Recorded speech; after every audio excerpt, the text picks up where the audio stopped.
সংবিধান হত্যা দিবসে 51 বছর পূর্তিতে কালো দিবস পালন করল প্রদেশ বিজেপি। 1975 সালের 25শে জুন গোটা দেশে নামিয়ে আনা হয়েছিল জরুরি অবস্থা।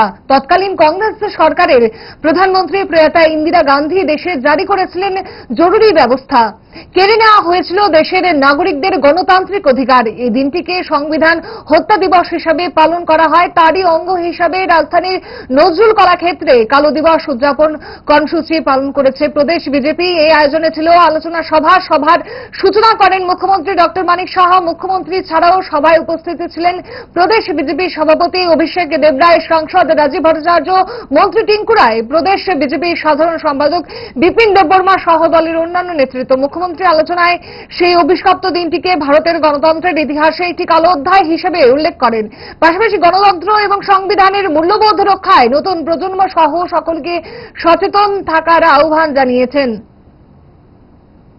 সবাই জানেন যে উনি ওই দিন ওই রাত্রেই জরুরি অবস্থা জারি করেন, কারণ ওই দিনটা নেক্সট ডে সানডে ছিল, ছুটির দিন ছিল। ছুটির দিন থাকাতে উনি গুলি করে, কারণ সুপ্রিম কোর্টে উনি যেতে পারবেন না, সেই কারণেই কিন্তু এই জরুরি অবস্থাটা করেছিল। আমরা পূর্ব বক্তারা বলেছেন যে আমাদের